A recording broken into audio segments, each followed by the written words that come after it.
នេះបណ្ដោបធម្មជាតិបានមានចំណៃអីទេនេះបានវាយ10ថ្ងៃហើយបងប្អូនបណ្ដោបធ្លាប់ទៅនៅជាសត្វល្អិតសត្វព្រៃឥឡូវនេះបងប្អូនយើងយកមកចិញ្ចឹមបន្តពូជវងពេញភូមិតែម្ដងហើយមានតម្លៃពេលពេញវ័យទៅគីឡូ30000ទៅ30000ជាងដែរសម្រាប់ពងគឺ1គីឡូ300000មួយខាំ30000បាទ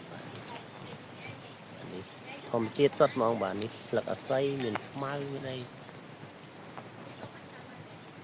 គឺឃើញបងប្អូនកសិករខ្មែរយើងទាំងប្រទេសច្រើនគាត់ចិញ្ចឹមសុខភាពល្អមែនទែនតែម្ដងរួមលូតពងព្រាតនេះគឺ10ថ្ងៃទៅ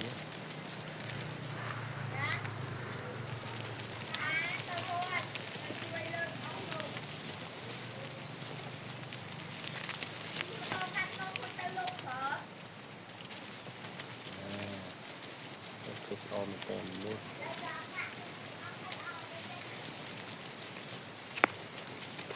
ប៉ុណ្្នឹងទេនៅខាងនេះ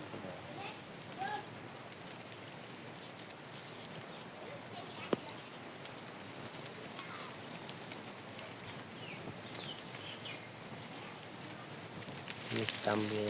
តាមភាព